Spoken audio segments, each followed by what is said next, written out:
মা, যদি আমাদের মতো কেউ বিপদে পড়ে, কারোর যদি হার্টের ডাক্তারের প্রয়োজন হয়, তাহলে যদি কেউ ব্যাঙ্গালোর আসে তাহলে কোথায় কি আসবে যদি একটু ডিটেলসে বলো।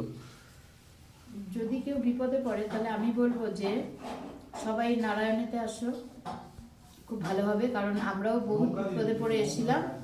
আর আমরা আছি Bangalore Bumba Sandra A3 guest হাউসে।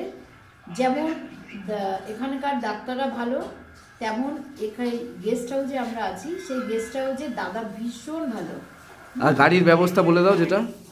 গাড়ির ব্যবস্থা তো চিন্তাই করতে হবে না, এইবারই দাদাকে বললে দাদা পাঠিয়ে দেয়। আমাদের যেমন এয়ারপোর্ট থেকে পিক আপ করা, তারপরে ঘরে ঢোকা, সেই আমরা অনেক রাত্রিবেলা ভোরবেলা এসে ঢুকেছিলাম 3:30-র সময়। 3:30-র সময় দাদা এসে দরজা খুলে আমাদেরকে নিয়ে আসা।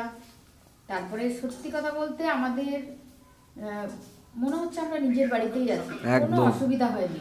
এয়ারপোর্টের বদলে রেল স্টেশন হলেও নিশ্চয়ই সেম ফ্যাসিলিটিটা, হ্যাঁ, তাই তো? একদম। একদম। তাহলে যদি কেউ ব্যাঙ্গালোর আসে কোথায় আসবে? A3 guest house. একদম। কন্ট্যাক্ট নাম্বার দিতে চাইলে SMS করো, আমরা দিয়ে দেবো। হ্যাঁ।